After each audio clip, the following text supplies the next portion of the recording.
রাত গভীর হওয়ার পর শ্বশুর আমার দরজায় কড়া নাড়লেন এবং আমাকে বললেন, বউ, আমি বাথরুমে পড়ে গিয়েছিলাম এবং আমার কোমরে ব্যথা হচ্ছে। যদি তুমি একটু মালিশ করে দাও, তাহলে আমার একটু আরাম হতে পারে। তারপর আমি আমার শ্বশুরকে আমার বিছানায় শুইয়ে দিলাম। এরপর যা ঘটেছে তা আপনি কল্পনাও করতে পারবেন না, কারণ এরপর আমার জীবন সম্পূর্ণভাবে ভেঙে পড়েছিল। হ্যালো বন্ধুরা, আজকের এই অদ্ভুত গল্পে আপনাদের সবাইকে স্বাগতম।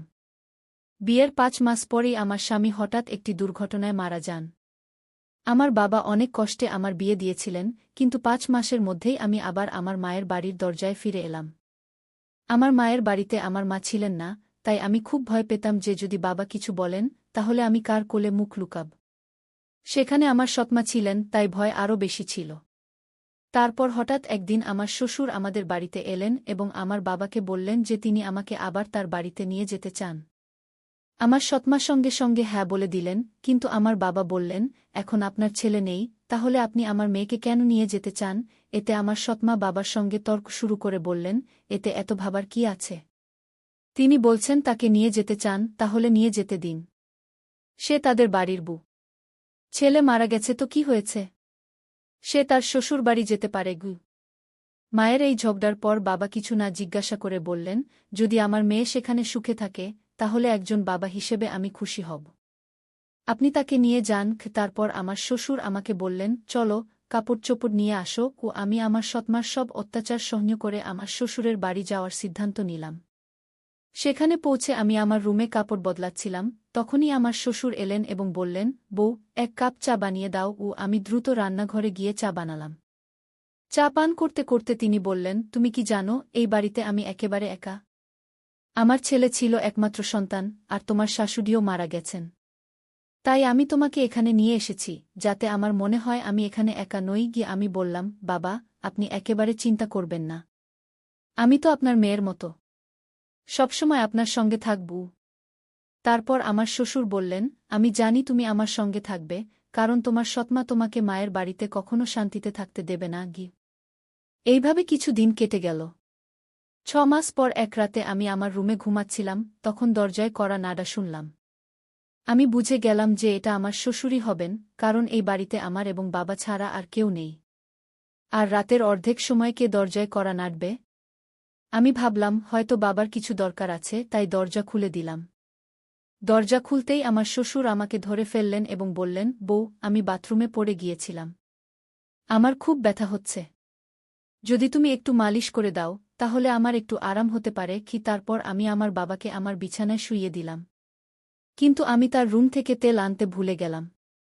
এখন আমার মনে হচ্ছে আমার স্বামী কম বয়সেই আমার সঙ্গে বিয়ে করেছিল এবং আবার এই কম বয়সেই এই দুনিয়া থেকে চলে গেছে।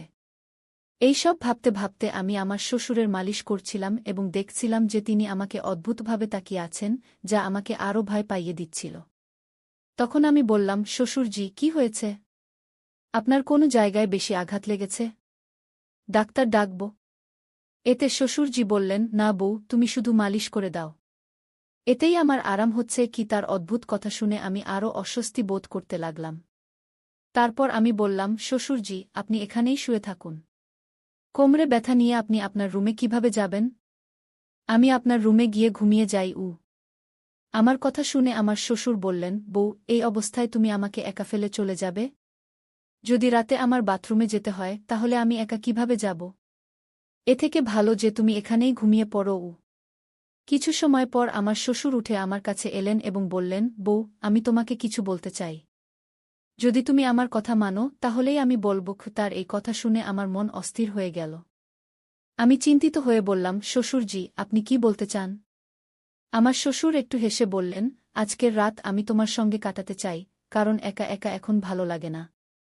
আমার ছেলে মারা যাওয়ার পর আমি ভেবেছিলাম আবার বিয়ে করব, কিন্তু তারপর ভেবেছি যে তোমার সৎমা তোমাকে সেই বাড়িতে কখনো শান্তিতে থাকতে দেবে না। তাই আমি তোমাকে এই বাড়িতে নিয়ে এসেছি।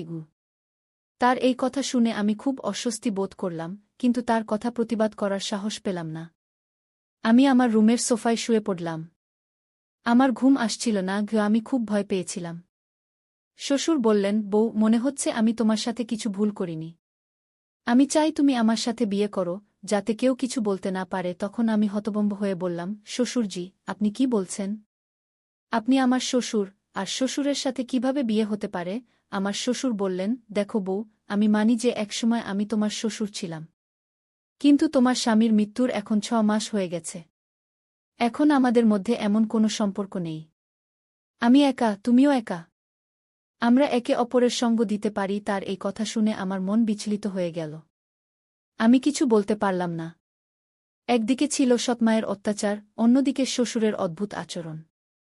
রাত কেটে গেল এবং পরের দিন সকালে আমি শ্বশুরের কথাগুলো নিয়ে অনেক ভাবলাম।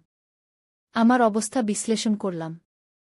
শ্বশুরের প্রস্তাব আমার কাছে অসম্ভব মনে হচ্ছিল, কিন্তু বাস্তবতা আমাকে কিছু সিদ্ধান্ত নিতে বাধ্য করছিল। তখন আমি ভাবলাম, আমি আমার বাবাকে গিয়ে বলব।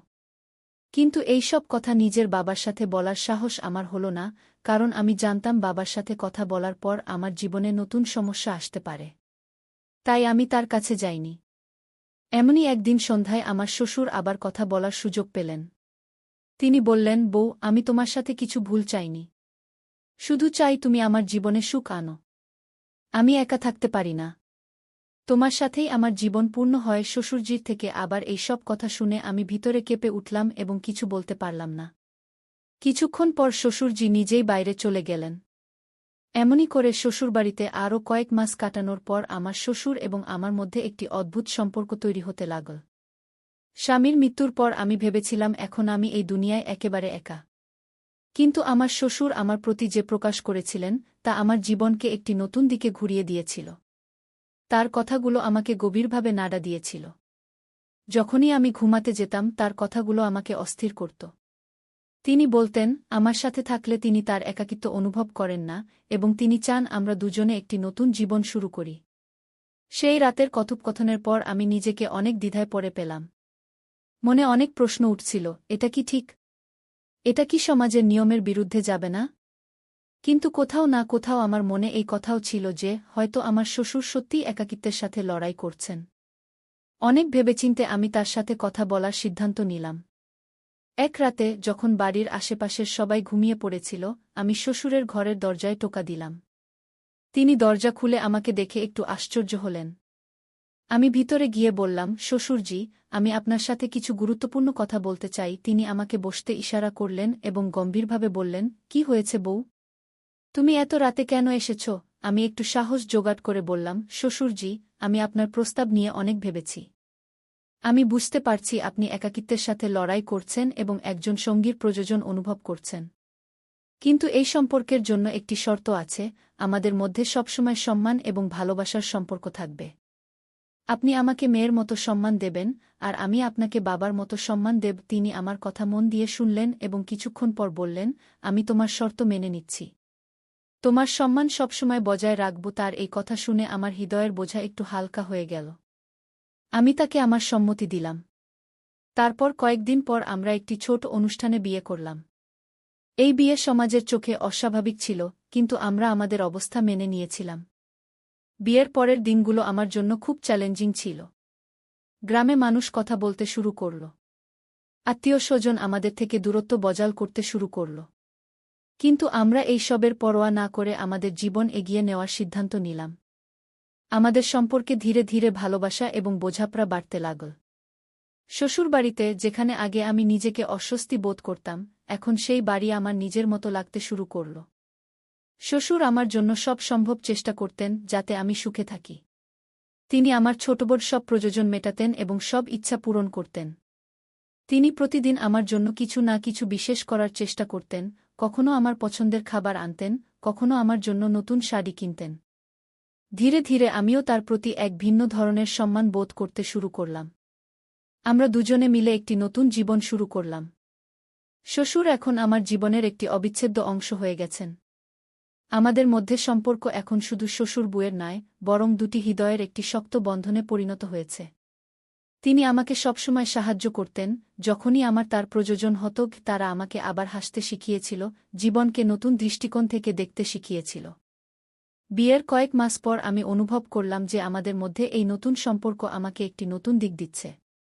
আমরা একসাথে অনেক কঠিন পরিস্থিতির মুখোমুখি হয়েছি এবং প্রতিবার একে অপরের পাশে দাঁড়িয়েছি। শ্বশুরের সাথে আমার এই নতুন সম্পর্ক আমাকে জীবনের অনেক নতুন দিক দেখিয়েছে। তারা আমাকে এই অনুভূতি দিয়েছে যে জীবনে যদি সঙ্গী সঠিক হয়, তবে কোনো সমস্যাই এত বড় নয় যে তা অতিক্রম করা যায় না। সমাজের দৃষ্টিতে আমরা অনেক কিছু সহ্য করেছি, কিন্তু আমরা কখনো আমাদের সিদ্ধান্তে আফসোস করিনি। আমাদের সম্পর্কে ধীরে ধীরে এক নতুন ধরনের ভালোবাসা ও সম্মান জন্ম নিতে শুরু করেছিল। তাদের সাথে কাটানো প্রতিটি মুহূর্ত আমাকে কিছু নতুন শিখিয়েছে এবং আমি উপলব্ধি করেছি যে কখনো কখনো জীবন আমাদের এমন মুহূর্তে নিয়ে আসে যেখানে আমাদের সিদ্ধান্তগুলি পুনর্বিবেচনা করতে হয়। আজ আমি আমার শ্বশুরের সাথে একটি নতুন জীবন যাপন করছি। আমাদের মধ্যে ভালোবাসা ও সম্মান আগের চেয়েও আরও শক্তিশালী হয়ে উঠেছে। তিনি আমার জীবনের সবচেয়ে গুরুত্বপূর্ণ ব্যক্তিতে পরিণত হয়েছেন। তাদের সাথে কাটানো প্রতিটি মুহূর্ত আমাকে শিখিয়েছে যে জীবনে যতই সমস্যা আসুক না কেন, যদি আমাদের সঠিক সঙ্গী থাকে তবে আমরা প্রতিটি সমস্যার মুখোমুখি হতে পারি। এইভাবে আমাদের মধ্যে সম্পর্ক ধীরে ধীরে আরও গভীর হতে থাকে। তাদের সাথে কাটানো প্রতিটি মুহূর্ত আমাকে শিখিয়েছে কিভাবে জীবনকে নতুন করে বাঁচতে হয়। আমরা একসাথে আমাদের জীবনের প্রতিটি চ্যালেঞ্জের মুখোমুখি হয়েছি এবং প্রতিবার জয়লাভ করেছি। এখন আমাদের মধ্যে এই নতুন সম্পর্ক আমাকে একটি নতুন জীবনের স্বপ্ন দেখাতে শুরু করেছে। তাই বন্ধুরা, এটা ছিল আমাদের আজকের ছোট্ট গল্প। আপনি এই গল্পটি কেমন লাগলো তা কমেন্ট করে অবশ্যই জানাবেন। যদি গল্পটি আপনার ভালো লেগে থাকে তবে এটি লাইক করুন এবং আপনার বন্ধুদের সাথে শেয়ার করুন। ভবিষ্যতে এমনই রোমাঞ্চকর গল্পের জন্য আমাদের চ্যানেল সাবস্ক্রাইব করুন এবং বেল আইকন টিপতে ভুলবেন না, যাতে আপনি আমাদের কোনো গল্প মিস না করেন। ধন্যবাদ।